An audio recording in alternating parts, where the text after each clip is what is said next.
Today on Hands On Photography, I got my headphones on because I got some good music going in the background, and I'm sitting down in the edit bay and I'm going to do some post-processing on that beautiful low-key lighting portrait. Stay tuned. Hands On Photography is brought to you from LastPass Studios. Using the same password everywhere is a security nightmare waiting to happen. LastPass puts you in control of your online life by storing all of your unique passwords in a secure, encrypted vault. Visit lastpass.com/twit. This is TWiT. This episode of Hands On Photography is brought to you by LastPass. Start solidifying your cybersecurity strategy with the award-winning LastPass today. Go to lastpass.com/twit to find out how they can help you.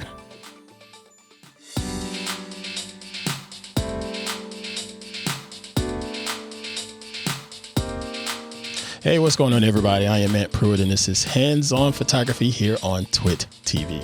I hope y'all are doing well. I am unbelievable as always. This is the podcast where I love to share different tips and tricks that are going to help make you a better photographer and a better post-processor. Yeah, post-processing this week, folks, because last week we actually focused on clicking the shutter on the camera. Now we're going to dive into the wonderful world of post-processing, and in my particular instance here, Lightroom and Photoshop, and work on those photographs that we talked about last week. But before we get into that, I just want to say welcome to you. If this is your first time catching the show, thank you for choosing to check us out and stopping by and hanging out and all that good stuff. Do me a favor and go ahead and hit subscribe in whatever podcast app you're enjoying this on. We're available on Spotify and Apple Podcasts, and we even have a YouTube channel too. So we have video format as well as audio format available. Head to our website to see all of our subscription options. That's twit.tv/hop. That's twit.tv/HOP. for Hands On Photography. Appreciate you all joining us, and I appreciate you taking the time to share the show with others to help grow the Hands On Photography community and our audience. Thank you very much. So now let's go ahead and get started with this week's show. So last week we talked about the wonderful world of low-key portrait photography, and walked you through setting up your lighting and walked you through just how easy it is to shoot these shots. I mean, really, it's super duper easy to do this. And now we're going to take some of those portraits that we looked at, that we snapped last week, pull them into Lightroom and do some post-processing on it, because similar to episode 54, I believe, 53, 54, 55, one of them, where we talked about high key portraiture, there was some specifics that went into doing the actual retouching of those portraits, because you have to keep that certain look, that airy white background and all of that, you know, just that vibe that comes with high key lighting. Same that goes with low key lighting. It has a certain mood, and just, you know, the shadows are there to allow you to work with them and really just help bring out your subject and bring out your subject's best features if it's a model. So we're going to be pretty particular on some of that, and I'm going to walk you through this. It's not going to take very long, and I promise you, if I can do this, you can do this too. So let's go ahead and hop on over into Lightroom and take a quick look at some of these images. So I just put 2 in there so it won't be too many. So let's look over here now. I have 2 images here. I'll click on develop just for the heck of it. This is the first one. Again, low key lighting. We have the one key light source just shining right onto our model, right in the right spots. And the background is nice and black and dark, because that's what it's all about. And then this next photo here, similar thing. And you look at it, it's still a black background, but you can see a couple things sort of shining through in the back. But the thing is, that's okay. It's so easy to fix this in post, especially if you're shooting in RAW. I always shoot in RAW with my photography, but even a JPEG would work on this too. So we're going to be able to work on this without a problem. So you know what? I like the energy of this shot. So we're going to work with this particular shot here. Let's see. Let's go ahead and do some general stuff. Looks like it's cropped in right now automatically because I shoot in at 16:9 aspect ratio. Let's go ahead and get out of that for now. So let's just say reset on this crop and start with the full frame photograph. All right, so white balance. That's what I always like to take a look at. Fortunately, she has on gray. We've talked about white balance in a previous episode. And if you got some gray in there, you can just, boom, knock it out right there. And you got a much better white balance. That totally warmed up this image just a touch too much for my taste. So I'm going to cool it off a little bit. Right about, that'll work right there.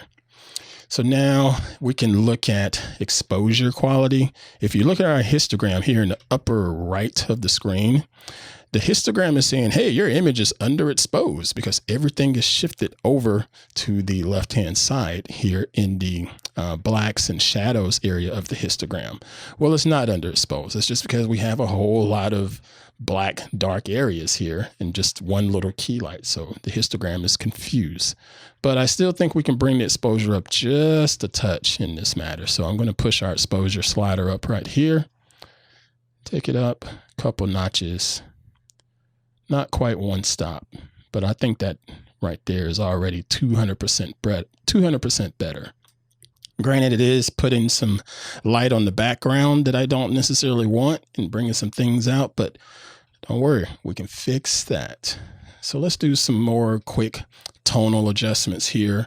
Again, previously I've talked about it. I like to do my detail work more so in Photoshop because Photoshop has better tools for details like removing blemishes and removing things out of the background and things like that.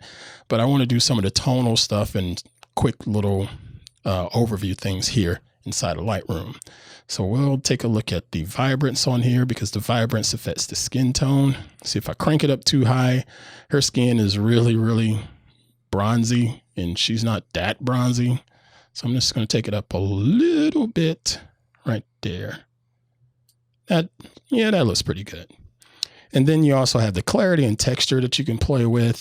Just barely adjust this because again, that's the kind of detail work that could be handled more so inside of Photoshop. But for the most part, folks, I think this looks really good. What happens if I push the shadows up? Not much because the key light is taking care of all of the shadow information there. Highlights, I'm going to push the highlights up just for the heck and see what happens. And I don't want to go too much, but it does really help highlight her. No pun intended. I think that works. If I decrease the blacks, that already takes care of the background just by decreasing the blacks. But I don't want to do that just yet. Not yet, because it's affecting global. It's also affecting the blacks on the face. I don't want to touch any of that just yet. So let's just mark it back to maybe -7 or so. Something like that. This looks pretty good. I don't have to do too much more. Maybe add my lens correction to it because we don't want any type of distortion on the screen. And so by adding that, we flattened out that image a little bit because we shot with that 50mm prime. This is what it looks like without it. Notice how the background starts to bow in a little bit. So if I click now, watch this picture frame, it's going to flatten out. There we go. So now better perspective from the lens. Now we're going to go ahead and push this into Photoshop and get started with some of the more detailed work and some of the retouching things that I like to do on there. But in the meantime, we're going to take a second and thank this week's fine sponsor, the good old folks at LastPass. This episode of Hands On Photography is brought to you by LastPass. IT leaders need to invest now in upgrading and adding security technologies that make remote work safer and more productive. LastPass is the best place to start. IT and security leaders will have the control they need from a central dashboard, access to security scores and dark web monitoring to see real-time readouts on your business's password hygiene and provide alerts to employees when credentials may be at risk. For every employee, you can view their password scores, gain access to shared accounts, monitor group memberships, and more. Go to lastpass.com/twit to find out how they can help you. That's lastpass.com/twit.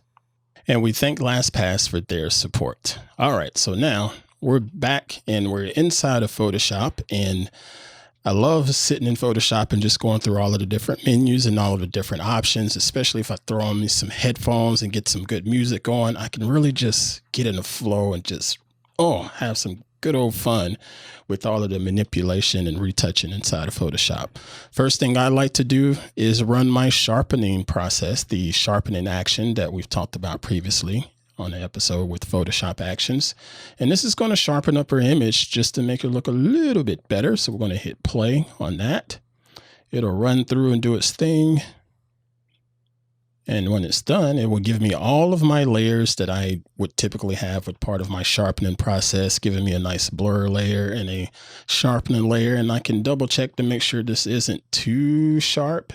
And I think it is a little too sharp. So I'm going to click on this layer, the high pass filter, and I'm going to knock it back just a little bit because we want it sharp but not terribly sharp, because again, this is a portrait. We want this to look soft and just warm and inviting, not rigid and hard, you know? So I'm going to push this back to maybe 3.5 or so and click OK.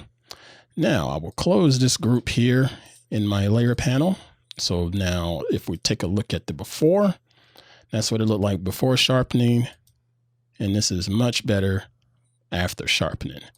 And I'm going to take in consideration things like these little blemishes here, where she had a earring right there and stuff like that. I should probably get rid of that. So I'm going to consider getting rid of that with some spot removal. And just like we talked about in the high key lighting portrait one, we're going to take a look at these, the eye bags here, the dark areas under the eyes, and try to clean that up some. So this won't take but a second, and we'll just make sure I got a proper layer here. I'm going to copy this layer, duplicate like that, click OK. Then I'm going to drag it out because I'm going to need it in a second. Then I'm going to merge my group, because I can consider this as just one image, and this little blur layer is going to work for me with my retouching like so, because I'll use it as a layer mask. All right, so let's see. Play around with the color tone around her eyes. Let's add a new layer and use our gradient tool just as we've done before. Hit G on the keyboard. Click up here at our gradient tool on the upper left, and we want to tell it to use the basics type of gradient, which would be foreground to transparent. And the foreground means the color that's selected over here for the foreground. And right now it's this tan brown color. I'm going to zoom in a little bit on it so I can get a better view of what I'm working with. And let's start targeting these dark areas under her eyes. I'm going to take a sample of this color here by holding the Alt or Option key and get a sample like so. And then I'm going to make sure my gradient tool is the second one that's for the radial gradient. And then I'm just going to easily drag like that. But I need to make sure I turn off this top layer because you can't see it. There we go. Just drag like that to cover that up. Now do the same thing on this side. Just dragging and covering up those dark areas and make it blend just a little bit more.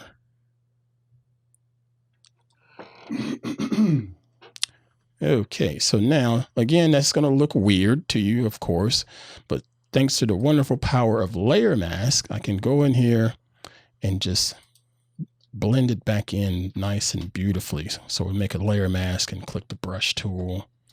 Make sure our brush is soft and fairly large.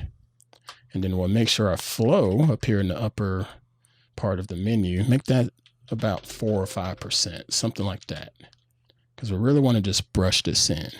And I should probably use my Wacom tablet for this because I like to have a little bit of grace and control. And a trusty Wacom tablet is so much easier than a mouse. All right, so I'm going to brush in.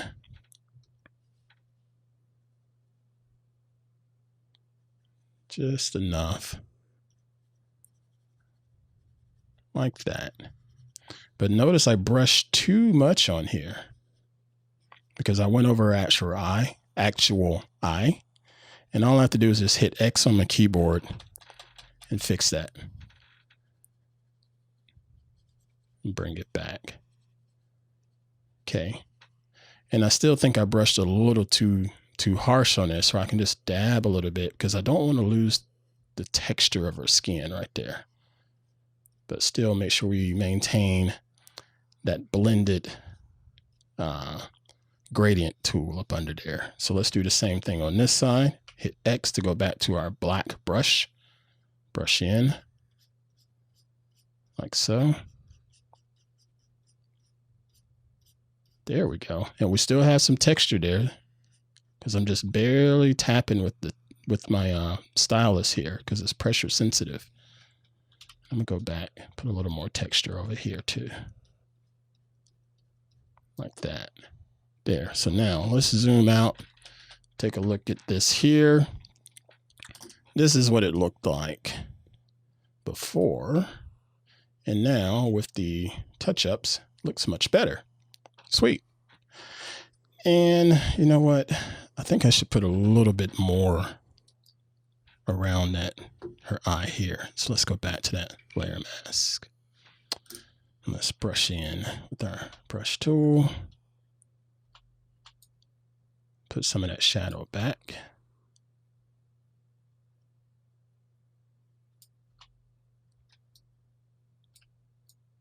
There we go. So you want it to look realistic, not photoshopped. You know what I mean? There's a fine, fine line here.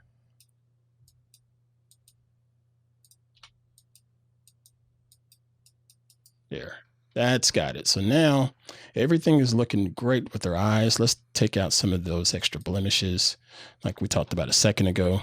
I'm going to merge these layers down like that. There we go. And I'm going to hit my spot removal tool. And we'll just get rid of those little holes from the, what do you call them? Piercings. One more layer mask just to smooth out the skin around her chin, just a touch. There we go. And I can even do some spot removal around her chin.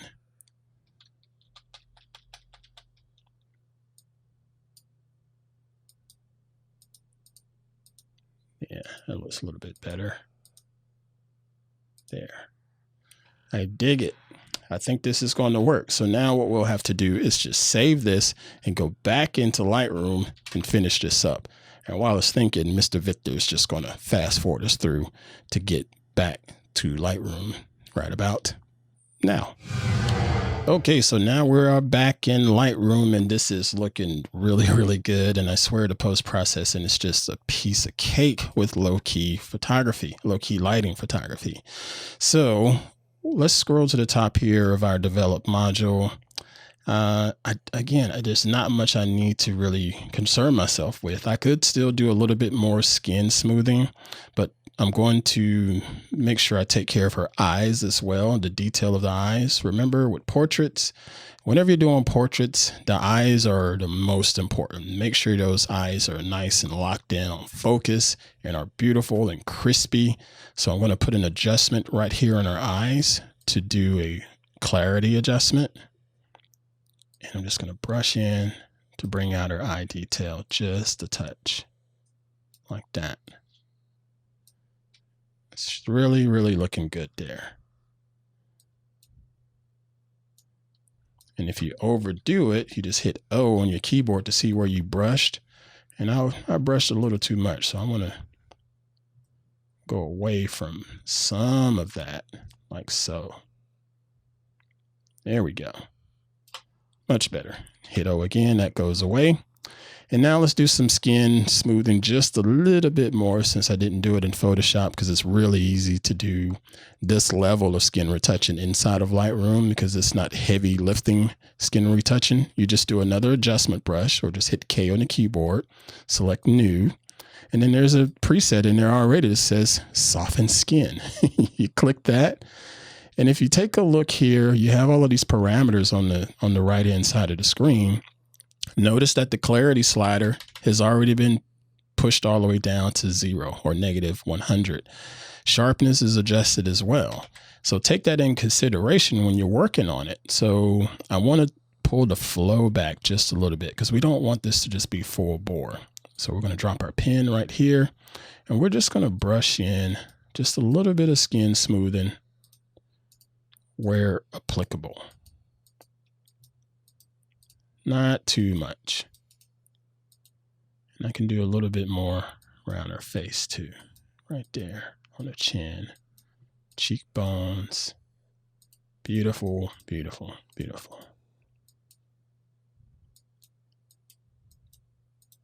You know, she's one of those people that fortunately already has nice skin, so it doesn't take a lot of work in post. Yes, I overachieve, people. I know this. All right. So that looks pretty daggum good. Smooth all of that out. Great. So that's done. So again, we have low key lighting here. Black background just isn't quite dark enough. That's easy to fix too with an adjustment brush. I'm going to click the adjustment brush option again, and we're going to select burn, which is another way to darken things. So when you click on that preset, you'll notice the exposure slider has gone down, trying to decrease the lighter areas. So we're just going to take our little brush and put a pin here. And I'm going to make it bigger. And I'm just going to brush around everything that should be dark. And if I can't quite see where I'm painting, again, just hit O on the keyboard and you can see where you're painting your mask. I don't necessarily want it to be all over her skin. I don't necessarily want it to be all over her hair or anything like that. So I'm going to try to get fairly close to the edges as I can, like so. Just brush all through here. And it doesn't take too much time to do this. That's fairly close. And then I can just make the brush bigger and just go wild and brush all of this in right here. So now I have my mask. This is everything that's only going to be affected by my adjustments here. And if I brush too much, again, hold down the Alt or Option key to erase where you brushed just a little bit too much. Like right there around her face got touched just a bit.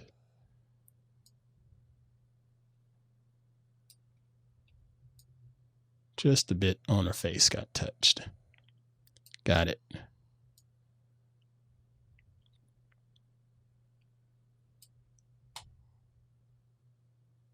There we go. So this is roughly done. You would want to take more time and spend a little more patience with this here on your projects. There. So now I'm going to take this red mask away, and I'm going to go to the adjustment brush and just tell the exposure minus 33. Minus 30 is not enough. I'm going to take it down even more. Pull it back and watch what happens. That background. It goes away, folks. Look at that.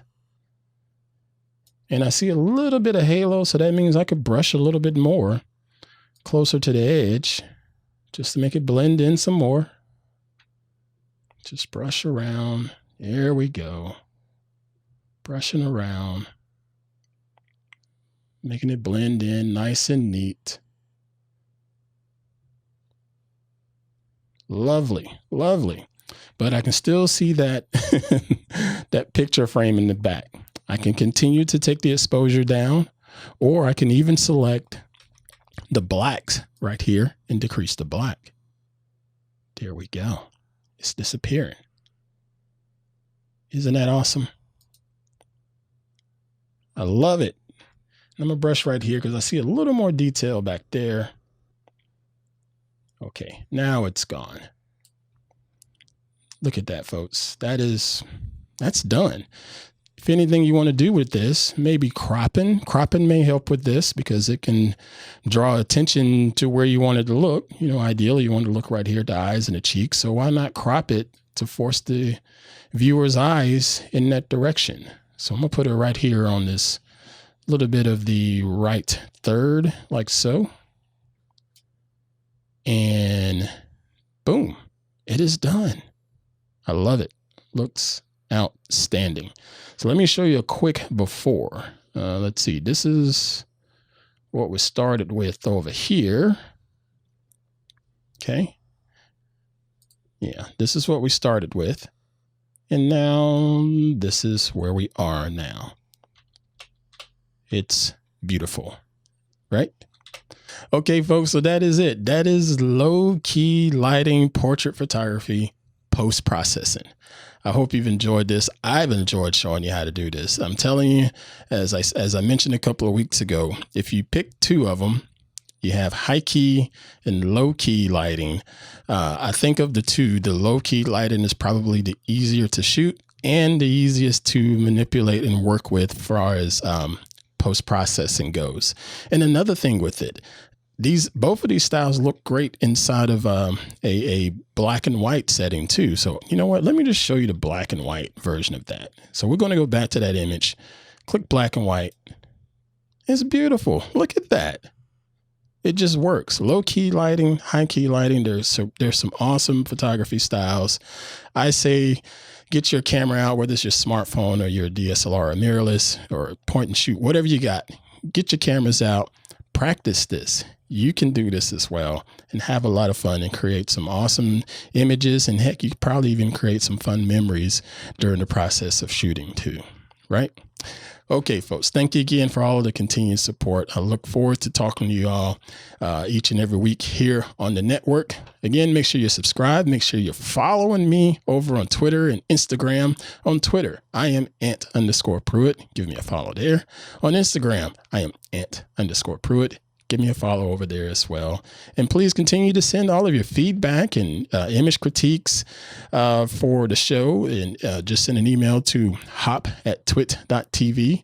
And I'm more than happy to answer your questions. Actually, as a matter of fact, forthcoming show is going to be all about your feedback. And there's a lot in there. And I'll see how much I can squeeze into a show.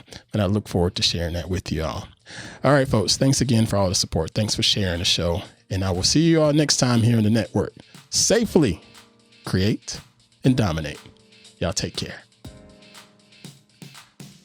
Want more TWiT? Well, you gotta check out iOS Today. That's the show where Leo Laporte and I cover everything you need to know about iOS. It's the best apps, the best games, and everything you can do with your iPad, your iPhone, and your Apple Watch, plus CarKit and so much more. twit.tv/iOS.